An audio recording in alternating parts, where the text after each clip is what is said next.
What's up, guys? Today we're going to be working on the R33 GTR. I kind of touched base a little bit about it on the last video. Actually, that was my first video. Essentially what we're going to be doing is replacing the old strut, which I've already removed the driver's side, and replacing them with new. Like I said, it's not a straightforward install, so I figured creating a video for it should be able to help someone when they do their install.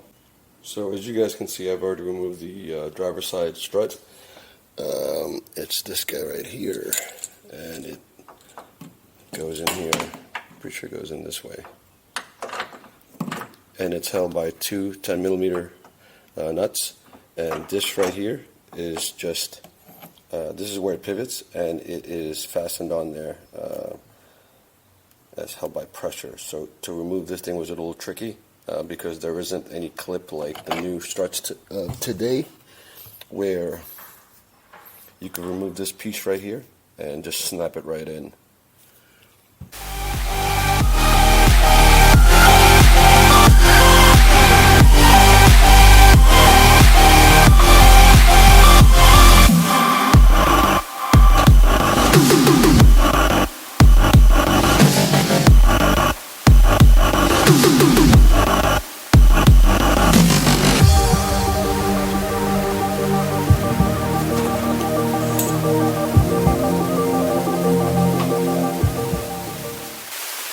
So now that we have the old strut off, just for a quick comparison, on the bottom where the pivot was, this was pressure fitted on there.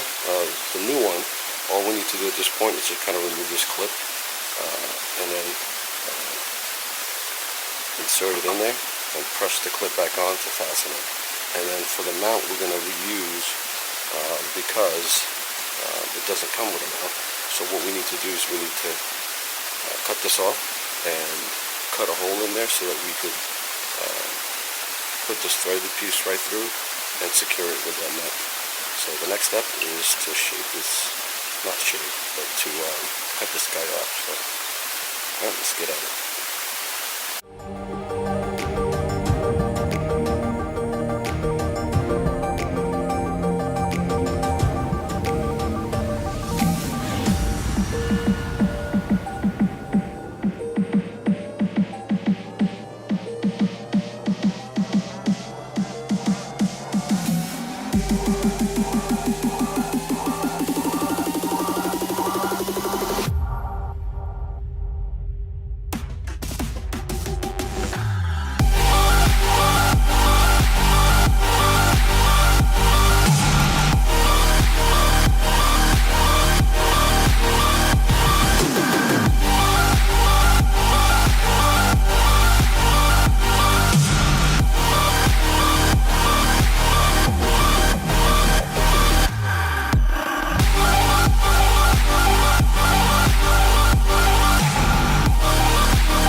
So I got it drilled and mounted the new strut. Just had to put the nut in and tighten it, and she should be good to go in. I'm going to do the other side next, and then hopefully we can install it. Just a matter of just removing this clip and just snapping it into the pivot ball, and we should be good.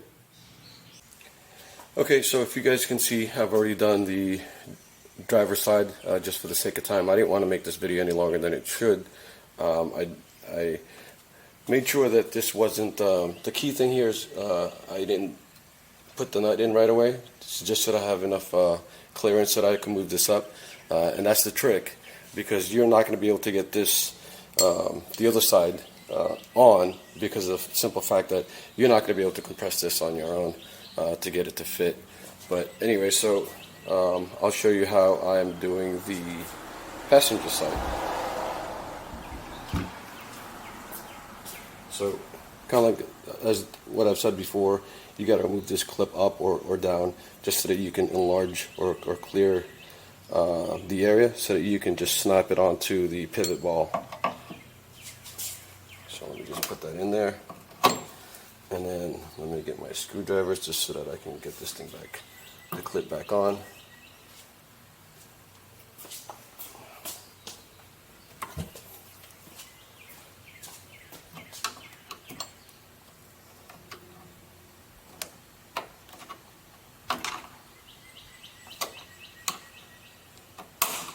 Now it's clipped, now it's on there securely. So at this point, like I said before, you're not going to be able to get this on there. And if you notice, there is no clearance. So had I tightened the other side, this won't be budging at all. So you just got to be careful. Just make sure the other side doesn't pop out, and just get this thing on here. Actually, it's on the reverse. It's on this way.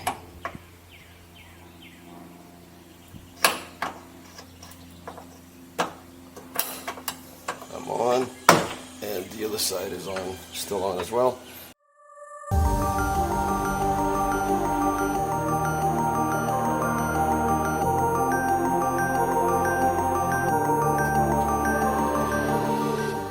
So I'm back. You probably kind of noticed the lighting.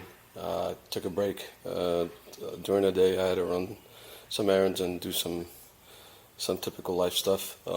But anyway, just kind of wanted to check back to make sure that the work that I did this morning went well. So one thing I did notice, which is a bummer, I am going to probably have to figure out why it's doing what it's doing, but it does not lock.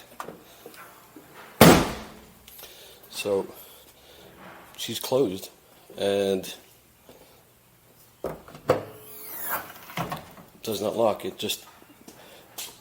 The latch just does not catch for some reason. I'm not sure if it's just too much pressure, but I did take off the struts and close it, and by doing that, the trunk actually does lock. So it has something to do with the struts. So I'm not quite sure if it's because it's not rated for this weight. Maybe it's too much pressure and it's pushing it out of alignment, but I'm going to have to touch base with the vendor.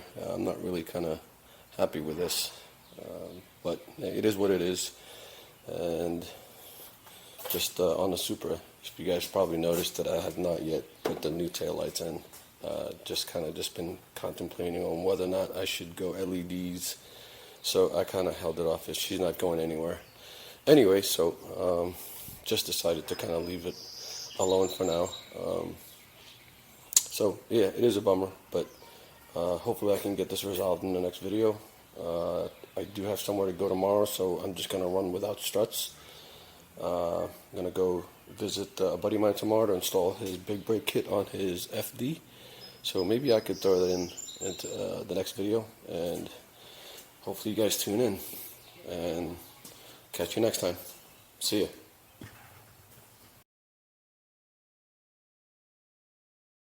The problem that I ran into was the fact that, and the reason why you see this thing kind of taken out is because I had to kind of remove the rear seat so that I can access. The problem was with this strut bar that was in the way. I had to access